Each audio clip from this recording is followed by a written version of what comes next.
Good afternoon, financial professionals. I'm Phil Haug, Senior VP of Sales with E4 Insurance Services, and I want to welcome you to today's BREW, Building Relationships Every Week.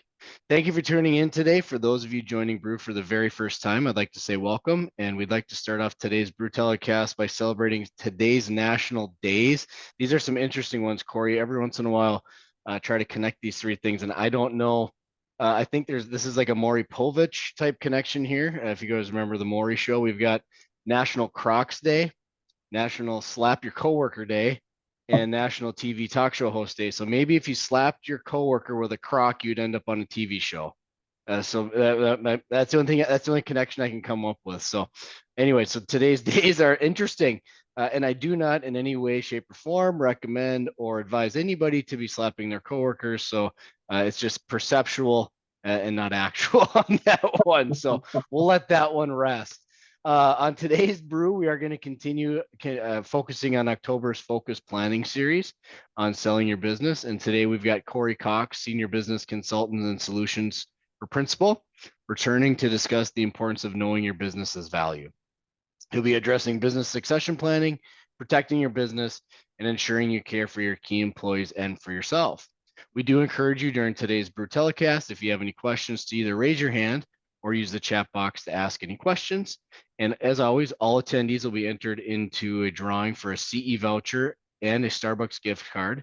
And Corey will pick the pick the number or the winner at the end of the telecast. So with that, we do appreciate you tuning in. And Corey, I'll pass the baton to you. And we do, as always, appreciate you joining and sharing some information with us. So it's all yours.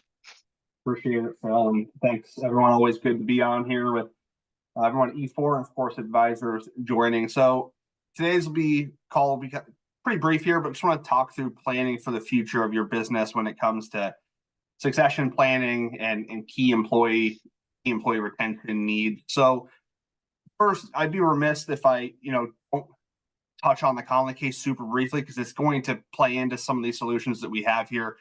Most of you have probably heard it by now or are aware of it. If not, super high level overview. It's a life insurance case that made its way all the way to the Supreme Court, which is almost unheard of. Two brothers had a buy-sell agreement.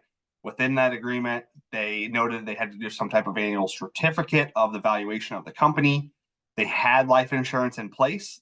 They kind of had it set up as a wait and see buy-sell using an entity-owned buy-sell, and it was two brothers, two owners, right? So in hindsight, a cross-purchase may have made more sense, but that doesn't matter because the way they had it set up wasn't entity-owned. Majority brother passes away. IRS deems that life insurance, that value that life insurance into the company was deemed an asset, which is typically the case. But how we usually look at it is when we're trying to buy out the deceased owner's estate for company value, that typically is an offsetting liability. Because this valuation or this buy-sell agreement was not properly followed, the IRS said, nope, no offsetting liability. Here they are stuck with almost $900,000 in tax liability. Why do I mention that? Because it kind of changes the way we look at these buy-sell agreements and structures of these. So we'll talk through some of that today and talk best practices. But this is top of mind for business owners. Succession planning. It doesn't start the day they're looking to sell. This starts long in advance, right? So they're thinking, Right. When will you sell? How much will you get? Who are you going to sell it to? Is it gifted to the family member? Is it, private equity?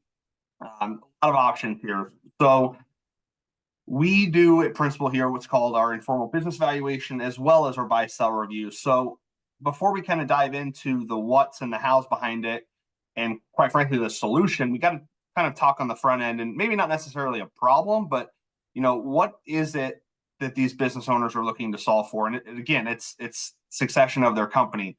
But that's the hardest part, is starting the conversation with these business owners and asking those questions. How much is your company worth? They may know, they may not know, it may be outdated. So let's look at doing an informal business valuation at Principal. And at the same time, might as well do a buy-sell review. It's complimentary, it's free, and it's your foot in the door as an advisor to these business owners to start having these conversations. And quite frankly, starting the business planning process, policy review, case design, right? So then we lead in.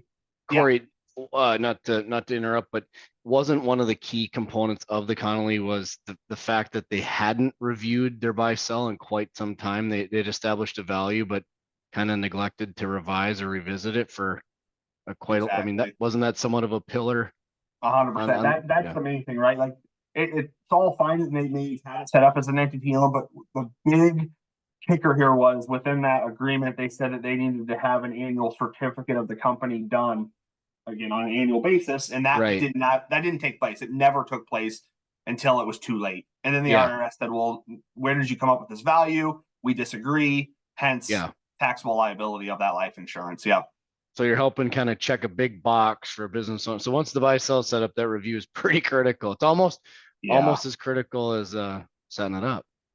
yeah. I mean, I like to call it's the will of the business, right? You want to make sure Mm-hmm. that thing's reviewed.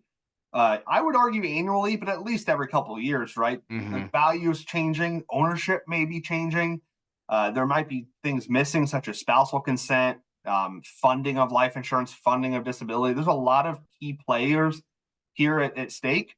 So why not just have that reviewed on an annual basis for free at principal? Right. So then once you kind of get through there, we start talking through like, when do you want to sell your business, Mr. or Mrs. Business Owner?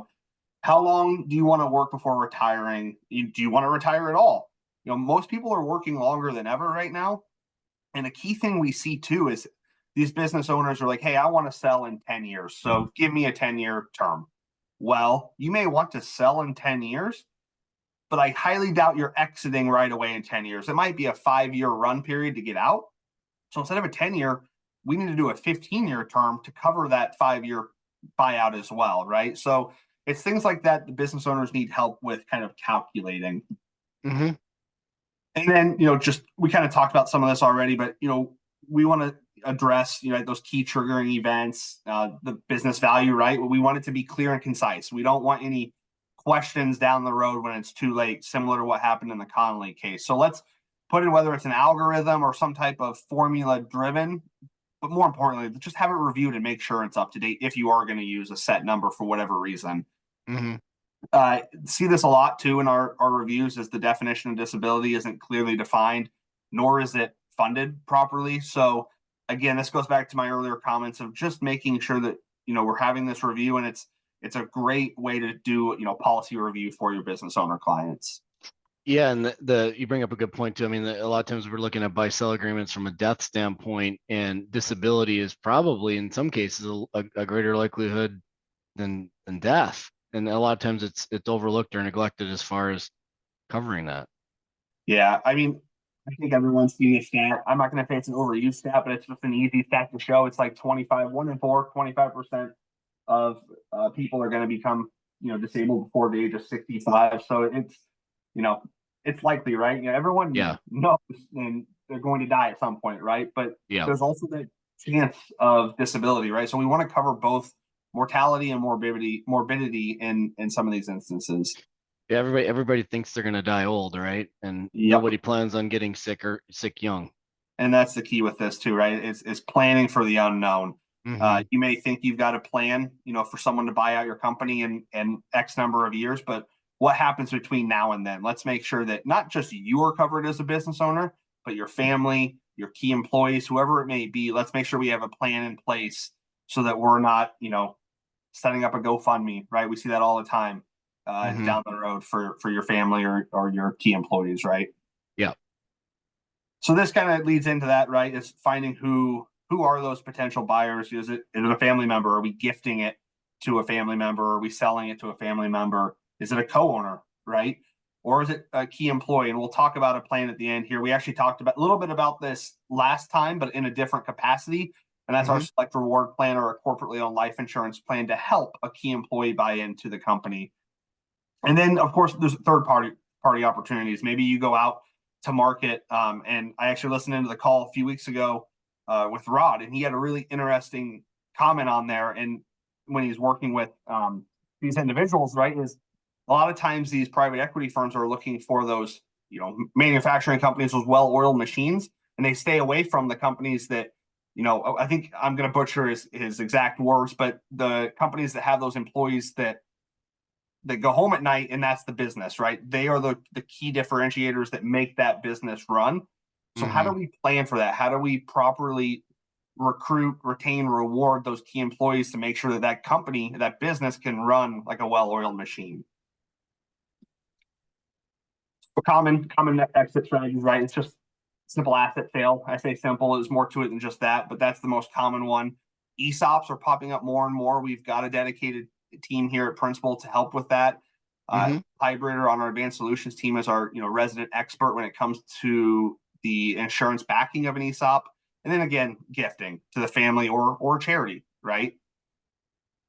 I'm not going to go through all these, don't worry, but there's so many different options, right? And that's where it's important to do these buy sell reviews and talk through what opportunities lie ahead. Are you looking to gift it to the family?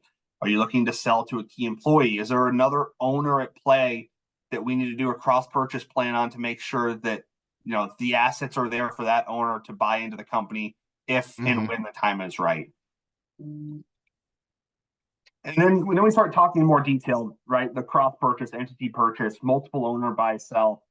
This is why we mentioned the Connolly case earlier on in this conversation, because for the longest time, anytime we had 3 or more owners, it was automatically let's do an entity purchase.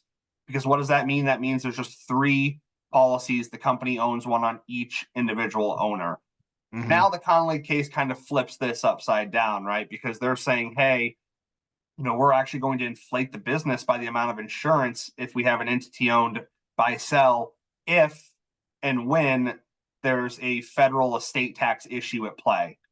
A Right. lot of moving parts. I think we're all still trying to unpack what this looks like, but I think it's going to open the door to more cross purchase plans when you have 2, 3, 4, maybe even 5 owners, right? Just to avoid having an estate tax issue on this life insurance needs. But again, this starts with buy sell review. This starts with talking to your estate planning attorney to kind of see what makes the most sense for you and your business. And look, I'm not telling you right now to go out to every single business owner who has an entity owned buy sell and say, hey, you need to switch it to a cross purchase tomorrow.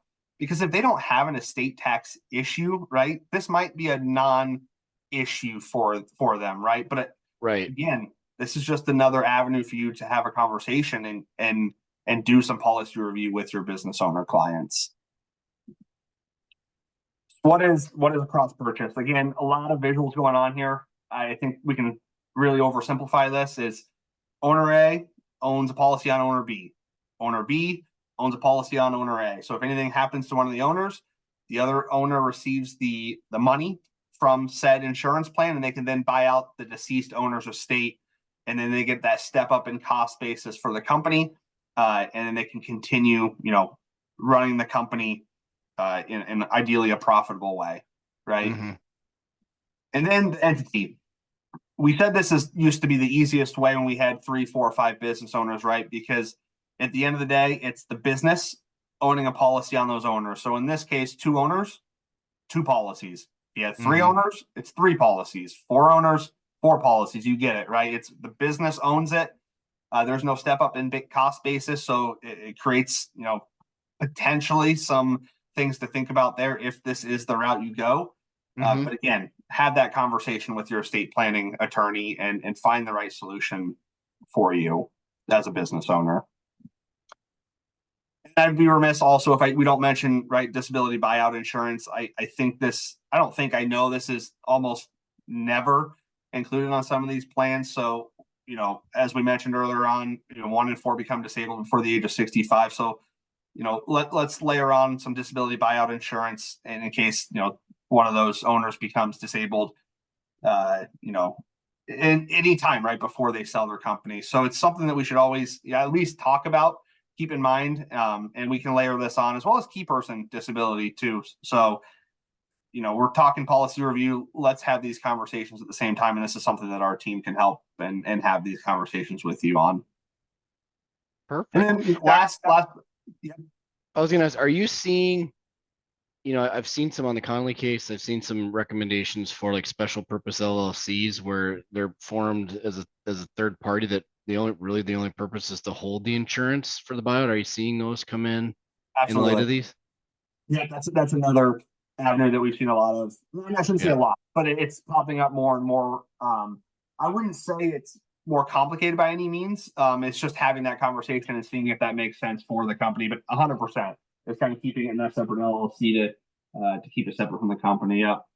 Yeah, and it's interesting right now because it's kind of a moving target on a moving target. So not only do you have the Conley decision, but then you've got the looming potential estate tax changes. So you had a phrase earlier that said it's really not something you need to worry about too much, assuming you're not triggering any estate tax. But if anybody knows what that number is going to be in 2026, I'd be interested to hear your opinion on that. So Yeah. it's a moving target on a moving target. 100%. Yeah, we just don't know what it's going to be like in election year, so that changes things as well. We don't know what that number is going to be. Yeah. And you and I talked about this a little bit before the call too. This is a great time to lock in term insurance for those business owners or those high net worth clients not ready to bite the bullet for permanent insurance, if you will, but lock in that insurability now with term insurance, and we can convert at principal our term policy to a survivorship product, or a portion of it, all of it, none of it, if there's not going to be an estate tax issue or if they don't need it. But at Yeah. least they have it there, and it's an inexpensive option to lock in that insurability now. Perfect. So then, last but not least, again, too many visuals here. Don't focus too much on that. We kind of talked about this last time from an employee retention standpoint. At a high level overview, Select Reward is a principal term. Think of this as corporately owned life insurance. The Select Reward is the plan over here, and then we're using life insurance to informally fund it. How does this come into play with succession planning, right? Well, where this comes into play is when you have a key employee that you maybe want to take over the company someday, whether it's 10 years, 12 years, 15 years, but they may not necessarily have the cash to buy that company when the time is right. So let's use company dollars, a corporately owned life insurance plan, overfund a cash value life insurance plan so that there's dollars set aside for this key employee to either buy into the company in the future, use this money as collateral for a loan to buy into the company in the future, or whatever it may be. We can help these key employees or these key individuals have money set aside to help with that succession plan for the business owner in the future. And again, we kind of talked about some of this, but not only is it just helping them buy into the company, but we also encourage loyalty too. Right. We have that dedicated employee. They see that carrot on a stick or that light at the end of the tunnel, right? So they help you. They're vital to the success of your company today, but also the future. So why not put something in place and reward for them for that? And at the same time, this provides key person insurance too, right? Because we can layer on a component here that, if this employee were to pass away at any time during this funding period, the company can be made whole from the premiums they put into this, and then the remaining dollars can then go to that key employee's beneficiary. So it's two-sided, right? It's key person, but it's also a retention and a succession plan strategy for the business owner and their key employees. So we unpacked a lot of this today. I can't stress it enough. It's having that annual review, that policy review with these business owner clients. The hardest part is starting the conversation. So it's asking the questions, hey, do you know the value of your business? Do you have a buy-sell agreement? Yes, no. Well, let's review that. Let's make sure it's up to date. And now we can go through kind of a priority checklist within that and say, hey, what's most important to you? Likely it's going to be, succession of the business itself, or legacy planning, or whatever it may be. So let's look at the opportunities at hand for you, Mr. or Mrs. Business Owner, and then, come up with a plan that makes sense for everyone, and that you can successfully leave your company, your family, key employee, whatever it may be, and leave a legacy while also coasting off into retirement, and not having to worry about some of these things instead of waiting to the last minute to get it done.